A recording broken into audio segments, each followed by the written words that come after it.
Welcome to the fourth edition of the About IBD podcast. I'm your host, Amber Tresca.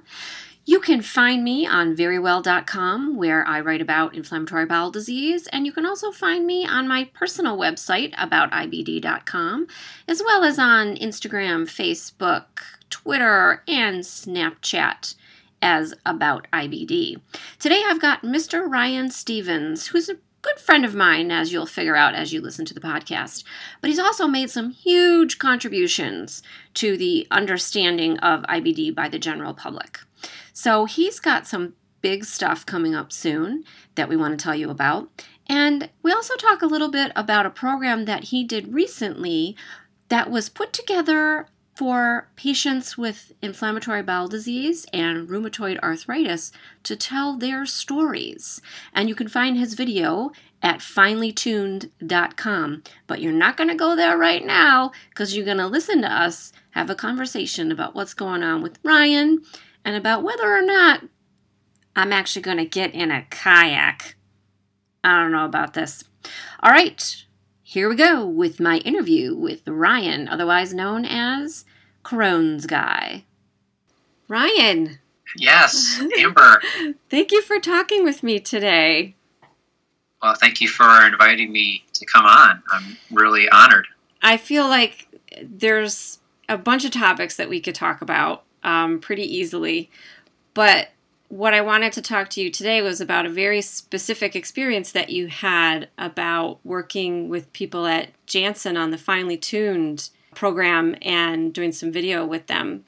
I can't imagine that there's anybody that doesn't know your story. Just at the very beginning, can you tell me really quick about your diagnosis and then taking me through to where you are today with your disease?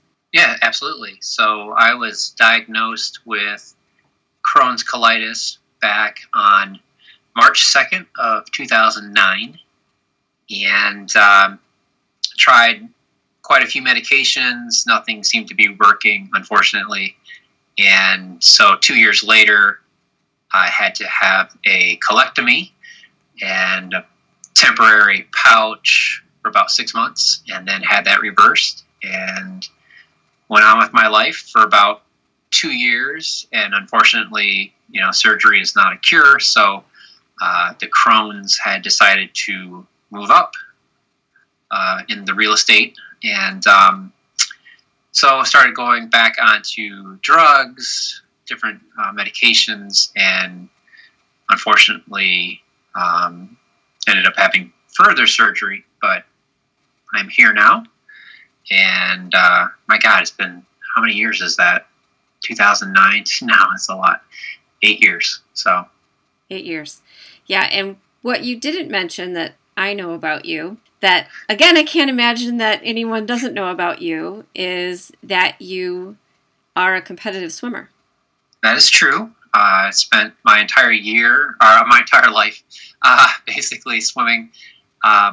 Learned to do that before I even walked, basically, and went through high school and then college. And after that colectomy surgery in 2011, and I bounced back quite well and, went from, I was 120 pounds before that surgery, and then I bounced back to my almost pre-Crohn's weight, which was, a healthy 175. I'm 6'1", and so at that point, I decided, doing much better, I was going to try to do a little raise awareness, and so I did do a swim, which involved Lake Erie. So that was a great experience in my life as well. Yeah, and at the end of the podcast, we'll make sure that we tell everybody where they can find the video for that. I was actually fortunate enough to attend the screening of the documentary of that swim, and it was really moving for everyone in the audience to see what you've had to overcome in order to continue on with the sport that you love. And I have to say, the first time I met you, now I'm trying to remember what year it was, but the first time I met you in person, I took one look at you and I was like, this dude does not have Crohn's disease. I mean, are you kidding me? Yeah. You know, you're so fit that it was kind of actually, I thought it was funny. Anyway, and since then, there's been a lot of ups and downs with what's happened to you. Once again, you're bouncing back, and are you planning? You've got more swims in the works, right?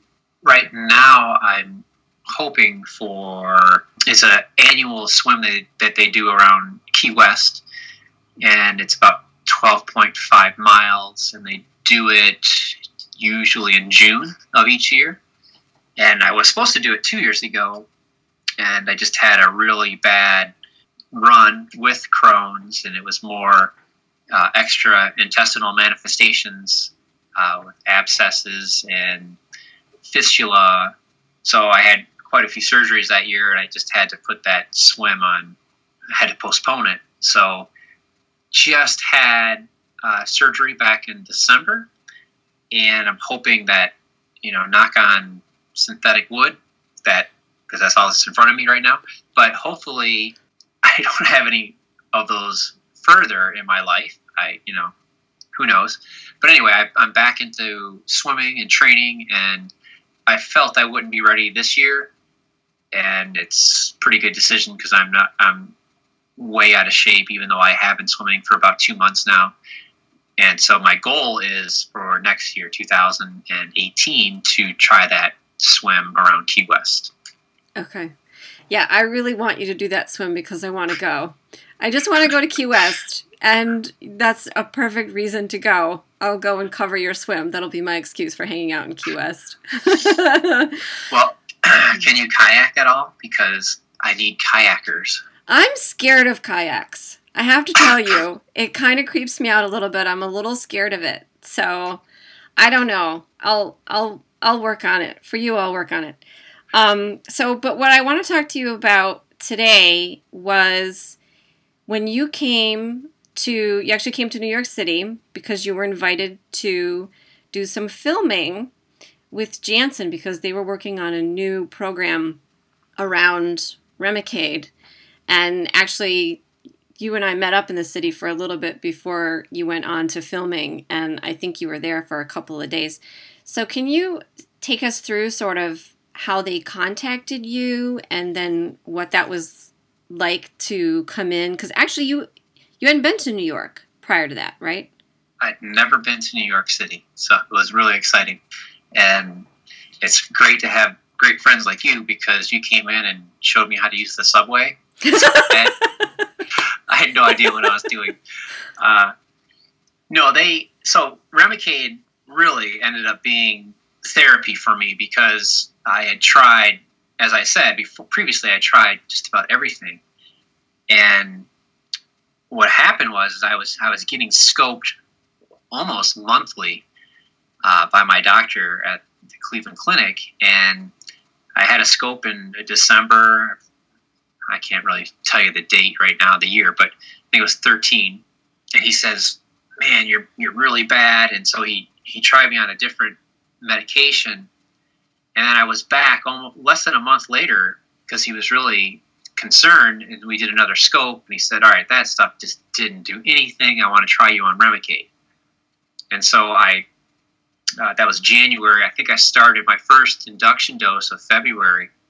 By June, I was scoped again in June 9th, and at that time I had only three infusions of Remicade. And when I woke up from the scope, he told me, "I don't want to see you for an entire year." Like, he couldn't believe what I looked like on the inside. And, as a chronically ill patient, when your doctor says, "I don't want to see you for a year," you just get up and leave, and you're like, "All right, see ya," I ain't coming back. And so that was just an amazing thing to have that happen, with all these other things that I tried and nothing worked. So they, the lovely folks at Janssen were putting together this video, finely tuned, about, patients who have had success with Remicade, and it was more about the personal story. And there were 6 of us that came in, and 3 with RA, or was it 2? Anyway, there were four of us. I'm sorry, there were four of us with IBD, and then there were two of us with rheumatoid arthritis, RA, and we all got to come in to. It was supposed to happen in New York City, actually, but we ended up at a recording studio over in New Jersey, and that's where all the magic happened. So. Now, you've told your story many times. You've told it to me. You've told it when you did the swim across Lake Erie. I know you did some local TV and things like that at that time. What was that like to get into this actual film studio and to tell your story, which you would think after telling it a multitude of times that you could sort of do it without any emotion, but I know personally that's not the case. Every time you tell it, it almost feels like you're reliving it. That's absolutely true. And it was just an incredible experience. I've never experienced anything like this, being in an actual recording studio. Yeah, I did a few, go to a television station and, you got to sit there and be interviewed. But this was just incredible. You walk in and the number of people that were involved in this. I mean, you look, everywhere you look, there's somebody with camera, or they're running wires, or they're, there was makeup. I've never really experienced having a makeup person, doing my hair. It was just really incredible.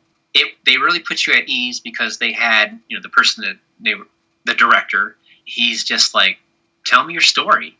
And then he would just ask questions about the journey. As I would talk, he would, I want to ask you further about this part of your story and tell me about that. And it was just a great experience because you were just very relaxed, and you kind of, after a while, you forgot that there was a giant camera right in your face. At first I was like, I am freezing. This place is so cold. What is going on? And then of course, after 2 minutes, I'm sweating because you're nervous. You're not used to all of this, but it was just an incredible experience to see what goes into this production. And the other thing that was really cool, because I always wanted to experience it, is they put the slate in front of you and then they snap it. But actually, I think it was a digital one now. They don't really snap it anymore. But I was like, this is so cool. I'm on a television, or I'm on a movie set, So it was really neat. That's so funny. I think I have one of those little toy ones around here somewhere. My kids have one of those little toy things. And that was, whenever we would, make fun little videos, that was always the most fun part to me. I'm right. I was sure that they probably don't do that anymore, but still snapping that little thing, take one, that was super fun. You were at a real recording studio. You were makeup and hair and wardrobe. And then you had a professional interviewer that was asking you questions about your story. I have to say that must have made you feel as though people really cared about what your life with Crohn's disease was like. Yeah, that's the entire thing with Janssen as a company, is that they're extremely interested in hearing the patient perspective and getting to learn about their patients and who they serve. It's just an incredible experience. And getting back to that, just a quick point about the wardrobe, and this is credit to my wife, Sam, because she, buys most of the clothing that I wear. And when I got there, I didn't have to, I got to use all the clothing that I brought with me. I didn't have to have them, change a shirt or something, because everything was great, Anyway, thank you, Sam. But yeah, it shows you, or at least showed me, that they want to get the voices out there of the patients and allow us to be heard. And what a great experience. And I think at this time in particular, it's extremely important, as we're facing challenges with our government in regards to how chronic conditions are covered and if they're going to be covered, and all of this about pre-existing conditions and so on and so forth. Things have gotten so much better in recent years with the Affordable Care Act, and right now we're going through iteration after iteration of trying to repeal and replace or repair or what have you. So I think it's really critical, especially at this point, that our stories are out for people that have not been touched by these diseases to understand how important it is that we receive the care and the medications that we need in order to be more productive. Because in your case, you hit on a medication that worked for you and gave you some time. And like I said, when I met you, I did not believe that you had Crohn's disease. Yeah. And that's the thing with IBD is that, of course, it's an invisible illness. I mean, you can look at someone. That's the only thing that I think would be beneficial, like with a video like that. Like, let's shoot to a still of Ryan in the hospital when I was 120 pounds. Because then you get that visual of what really is happening to the person. I was basically wasting away. Again, 6'1", I usually weigh 175, 180 pounds. So I literally look like a zombie. Like I usually say, and it's still true, that the first 2 years with, after being diagnosed, I literally was just a ghost haunting my life. It was just through all the symptoms, all the different symptoms, and the way that it affected my body and the weight loss. And it was just a difficult time. You're right. You can look at someone and say, well, they don't look sick. Like, you don't have Crohn's. Give me a break. But, the inside of someone, it's completely different. And we need more awareness because it's just unfortunate because someone looks at you and says, well, there's nothing wrong with him. So, why does he need healthcare? Well, I need healthcare because without it, I'm not going to make it very, very long. But right, and the advent of the biologics, of which Remicade was the first one for IBD patients, has really changed the landscape of how we're treated. And there are so many more patients today who do so much better and don't get quite as sick. And I think that's wonderful, of course, that people are not getting as sick and experiencing a better quality of life, and then they just receive their transfusion, or they take their shots at home, or depending on what drug they're on and what the delivery method is. But I also think that then there is perhaps another misperception that's cropping up about IBD is that, well, now we've got medications and that everyone should now be doing well because one of these medications is going to work for you, which is not necessarily the case. I know we've had friends that we tell them not to use this word, who have failed. That's the medical word. They say failed when a treatment is no longer working for you. And it's very upsetting. And then you hope that you can move on to the next one. But something that's also important with the biologic medications is that you get one chance at using a particular one. So you want to make sure that you get it right. And after you've been on a biologic, you can move to another one if that first one doesn't work out. But it's sort of important that you use the first one that's going to be the most beneficial for you in your individual case. So it's not just like, oh, you have a choice of these three and throw a dart at the wall and let's just see what happens. Yeah, I'm not sure where they are right now. I know that through our work with Janssen and being involved in the IBD social circle, we do get to meet some of the leading GIs in the country. And I forget which one had mentioned that we're getting closer to the point where we can have a targeted therapy where, hey, they can do a test and say you're not going to have any luck with drug A, and we should really start you off on drug B. I don't know how close they are to that, which is exciting because look at me. I tried 2 biologics before I made it to Remicade, and neither one of those did anything. And then Remicade, all of a sudden, it worked great. So what if we had tried Remicade first? Why did my doctor decide to put me on the other drug first. It's just frustrating because you hate to think like that, like, hindsight being 20/20, and you say, well, maybe right now I would still have body parts because they wouldn't have been lost to surgery had we tried Remicade first. Yeah, that's a horrible sort of spiral thought process that I think all of us go through in regards to our disease and the treatments that we've been on. But yeah, so what you're talking about is personalized medicine or individualized medicine.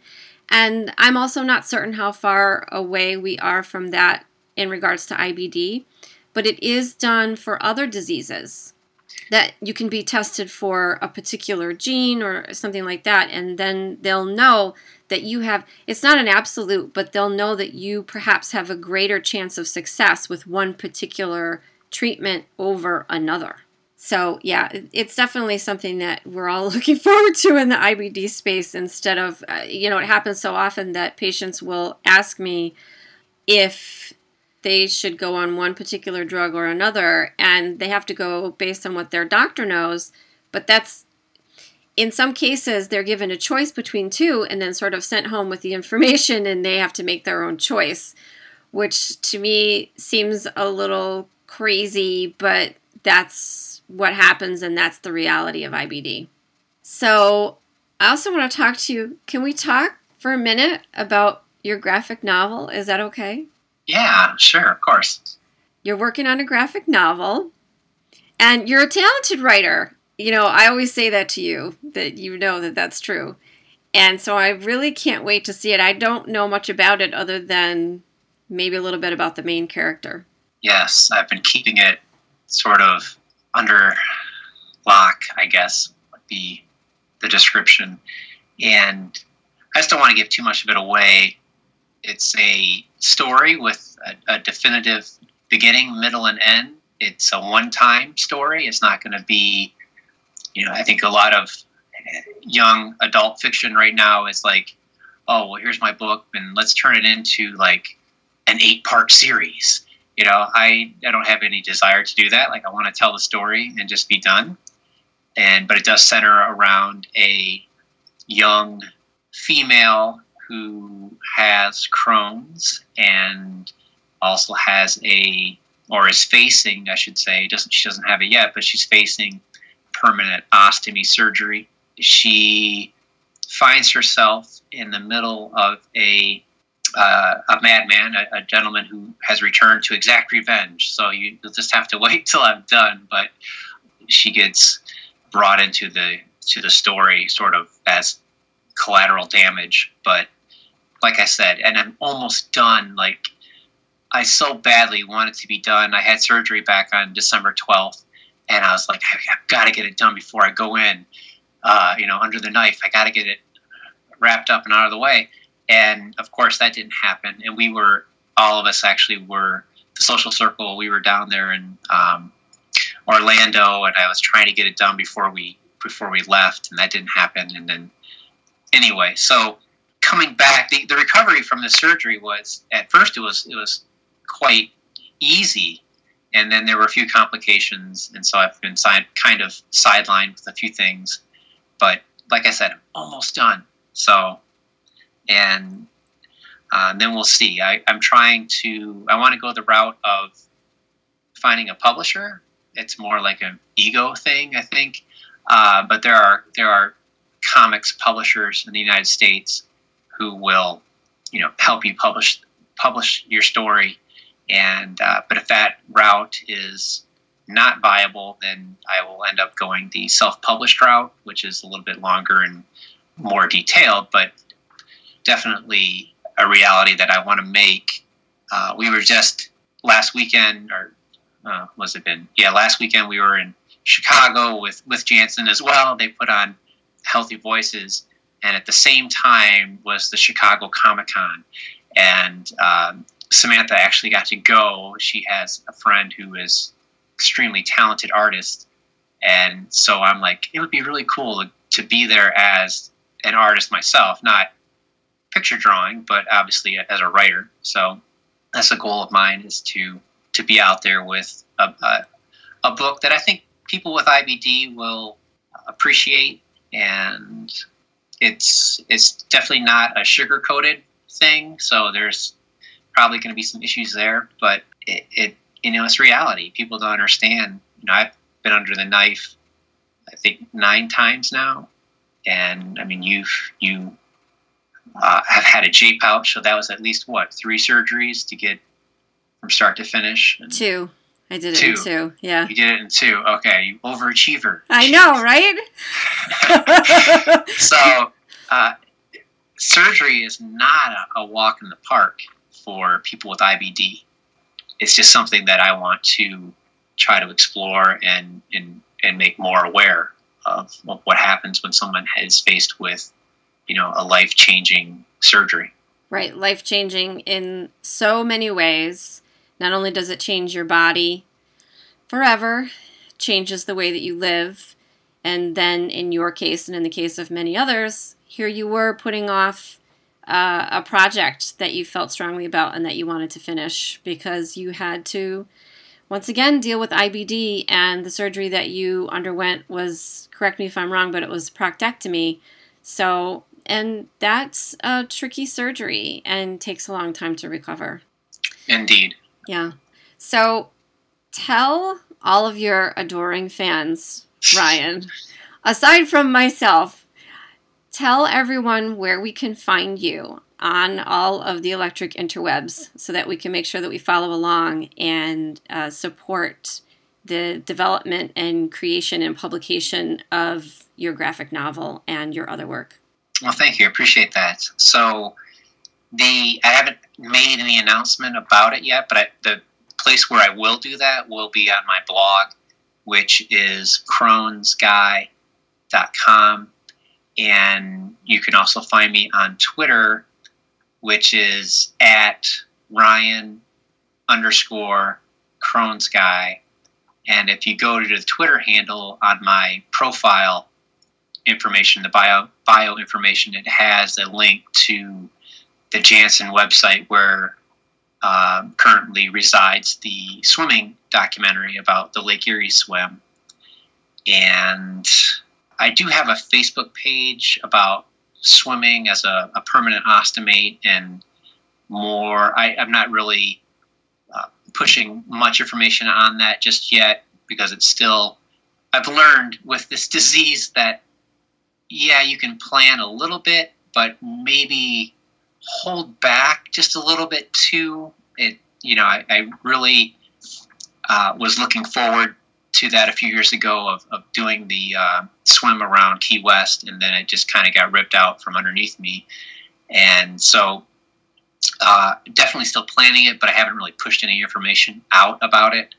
And a lot of that is having to, 1, get back into shape, which is going slowly, and then 2, having a problem, a peristomal hernia, and trying to get back to see my surgeon to see what, how bad is it, and does that require surgical intervention, or what she might recommend. I was kind of really bummed to get that proctectomy behind me, and as you said, it was a difficult surgery, and then now I'm looking and I see that I have a bulge from behind the ostomy, which is definitely a hernia. So I don't know. Well, we'll just have to take it as it goes, and I'll check in with you at various points. There's a lot of other things that I want to talk to you about. We just talked today a little bit about you, and then about the program that you were involved in, which is found at finelytuned.com. But next time let's talk more about swimming, which is something that I know nothing about.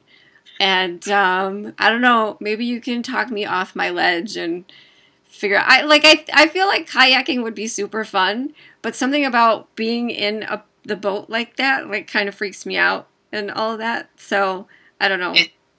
So this one is called a sit on top kayak. Oh. So you're not actually inside of a boat. Oh, I could do that. And also the Key West swim is you're just offshore, just a few meters. So if there's ever a problem, all you do is, you head into shore and you're right there. So it's not like you're in the middle of, like in the Lake Erie swim, we were literally in the middle of Lake Erie, 12 miles from shore. So it was, you weren't going in, to get something that you forgot. But yeah, so the sit-on kayaks are, and you can't sink them. They just don't sink. They take on the water and it goes right through. There are holes in it, but and then, what I really want to do is to convert you from the dark side, because you are a runner and running is evil. Sorry. Swimming is so much better for your body. You get a total workout and you don't get beat up like you do when you're out there running. And even the treadmill beats you up. I can't stand running. I don't know. I came to it late in life, and I still don't sort of self-identify as a runner, except that sometimes when I'm driving, and if I haven't worked out that morning, and I'll see someone running on the side of the road, and I will have this wistful, oh, I want to go running, and it kind of makes me want to throw up at myself. So it's interesting, but yeah, I mean, the thing about running is that it's cheap and it's easy, and honestly, my body's changed drastically since I started doing it, and actually some of the aches and pains and problems that I had previously have gone away they've been replaced by other aches and pains after you run, and then you wake up the next morning and don't feel so hot, and I continue to have struggle with my feet, which is probably never going to stop,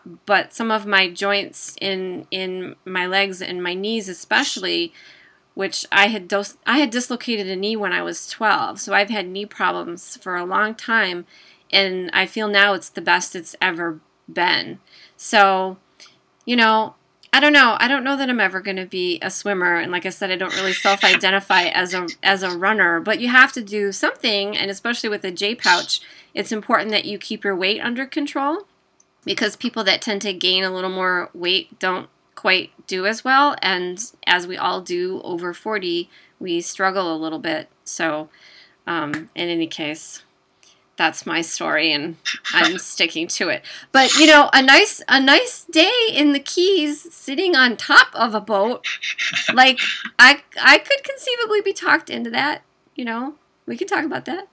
Sure. Or the thing about the Key West swim is they start and they end at the same spot. So like you can just sit there with Samantha and you guys can be on the beach with a nice drink and you can say goodbye, Ryan, and then I'll leave and I'll swim around and I'll eventually get back to you guys, so. Wow, that's totally sold. I get to hang out with Sam. Sam and I get to drink and we get to be in Florida. Done. When do I buy my ticket? Let's go. All right, I'm going to let you go and get on about, because you're a busy person with lots of things to do. So, and just want to thank you again for inviting me onto your podcast. I love it. And is this issue episode 3? This is going to be episode 4. 4. Episode 4. Yeah. That's the best one in Star Wars, episode 4. It totally is. It totally is. In every conceivable way. Oh my gosh, we should do just a nerd, IBD nerd, and get some of our other IBD nerd friends on one time, and we'll just do a nerd out podcast. That would be so fun. IBD nerds unite. #. Yeah. Thanks so much. Thank you. I think you're going to be a frequent guest. I hope you don't mind. Oh, I love it. So and I'm so happy that you're doing this. So thank you. It's super fun. It's so much fun. I get to sit and just talk to you and my other friends, and it's just hey. Or sometimes I just talk at the microphone and I just rant, which everyone always loves to hear a rant. Okay, thanks so much, and I'll talk to you soon. Bye. Bye. And there you have it, my interview with Ryan Stevens, aka Crohn's Guy. You may have noticed that I tried to get him to toot his own horn a little bit. He didn't rise to the bait there, though. You can find his documentary, Swimming with Courage and Crohn's, if you go to his Twitter page, at Ryan_Crohn's Guy. You really do need to see it. He swam across Lake Erie, and the footage is incredible. I guarantee it will change the way you look at people with IBD after you see it. You can also find him on Facebook, and his handle there is IBD Swimmer, and his website is crohnsguy.com. Thanks so much for listening. You can find me all over the interwebs. My handle is About IBD and on verywell.com. I will catch you next time.